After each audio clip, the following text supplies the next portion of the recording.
Oke, assalamualaikum warahmatullahi wabarakatuh. Ketemu lagi dengan saya Miswan, tentunya di info seputar Gojek. Nah, di video kali ini kita akan ngebahas soal eh, kebijakan-kebijakan dari Gojek yang kata sebagian orang itu blunder gitu. Nah, apa aja kebijakan-kebijakan yang katanya blunder itu dan apa solusinya? Nanti kita akan bahas. Tapi sebelumnya, bagi yang belum subscribe, silahkan teman-teman bisa klik dulu tombol subscribe-nya supaya teman-teman gak ketinggalan info-info penting dan menarik lainnya seputar Gojek.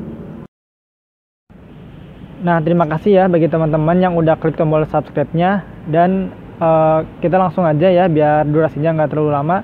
Kita mau ngebahas soal kebijakan-kebijakan Gojek yang katanya itu blunder gitu dan apa aja kebijakan-kebijakannya itu nanti kita bahas dan apakah benar blunder. Nah, jadi yang pertama kita akan ngebahas soal orderan GoFood, Gobi Super ya. Itu yang pertama. Terus yang kedua soal orderan GoFood gabungan. Terus yang ketiga kita mau ngebahas soal sedikit tentang Gosen gitu. Nah, sebetulnya kalau menurut saya pribadi gitu ya, ini menurut saya pribadi ya, kalian boleh punya pendapat lain. Kalau kebijakan, segala macam kebijakan itu pasti ada plus minusnya gitu, ada kelebihan dan kekurangannya. Nah, termasuk juga yang ya kali ini yang kita mau ngebahas soal Gobi Super juga ya. Nah, kita mau ngebahas soal yang Gobi Super dulu ya, yang pertama ya.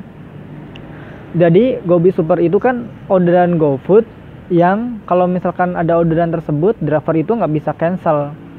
Nah, itu yang pertama. Terus yang kedua, konsumen juga nggak bisa cancel juga. Terus yang ketiga, dari pihak resto juga nggak bisa cancel. Nah, kita bisa tercancel orderannya kalau kita menunggu kurang lebih 15 menitan, sekitar 10 menit atau 15 menit lah.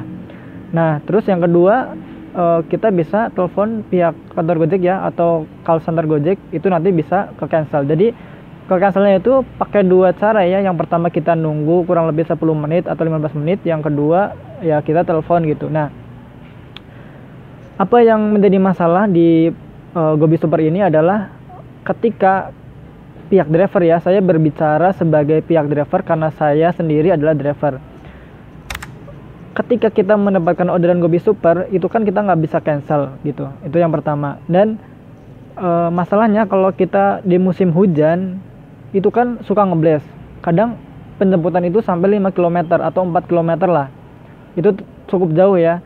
Nah, yang jadi masalah kalau ada orderan tersebut terus macet, nah itu kan pasti melebihi 10 menit atau 15 menit gitu. Nah, begitu kita nyampe resto orderan tercancel. Nah, ini kan jadi membuat driver itu kesal gitu lah ya. Kita udah capek-capek atau kita udah buru-buru ke pihak resto, tapi pas nyampe di resto ternyata orderan tercancel by system. Nah, ini kan jadi masalah. Nah, solusinya apa? Kalau bagi driver, ini kalau menurut saya jangan segan-segan untuk menggeser ya.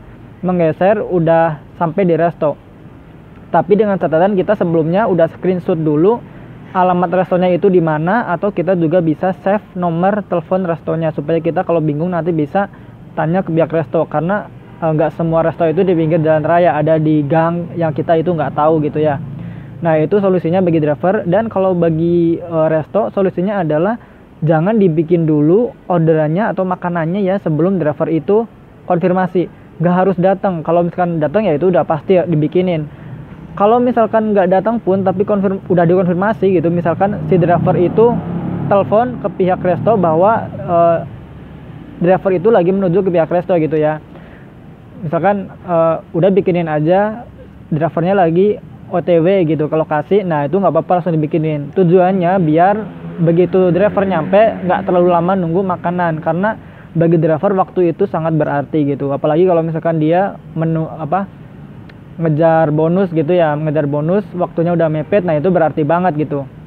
Nah, itu buat solusinya ya buat driver dan resto. Kalau buat konsumen ini kita belum tahu ya solusinya apa, karena ya lagi-lagi yang dirugikan sebetulnya itu kan termasuk konsumen, karena dengan adanya Gobi Super ini konsumen jadi lebih lama lagi menunggu orderannya. Kalau misalkan si driver nggak mau ngambil orderan tersebut, misalkan ngebles satu driver misalkan 15 menit, kalau dia nunggu 3 driver misalkan yang mau ngambil baru mau ngambil, itu udah hampir 1 jam atau 45 menit. Dan itu baru driver yang menuju ke restonya, belum masaknya, belum ke lokasi tujuan konsumennya. Jadi ini ya bisa dikatakan ya kalau misalkan saya sendiri sih setuju-setuju aja soal Gobi Super ya, karena lebih melindungi dari orderan fiktif itu aja sih. Tapi perkara blunder atau enggaknya sih ya saya kurang tahu, itu kan pendapat masing-masing orang. Kalau saya sih setuju aja gitu, karena segala macam kebijakan pasti ada pro dan kontranya. Itu yang pertama. Dan yang kedua kita mau ngebahas soal GoBis ini ya, GoFood gabungan ya.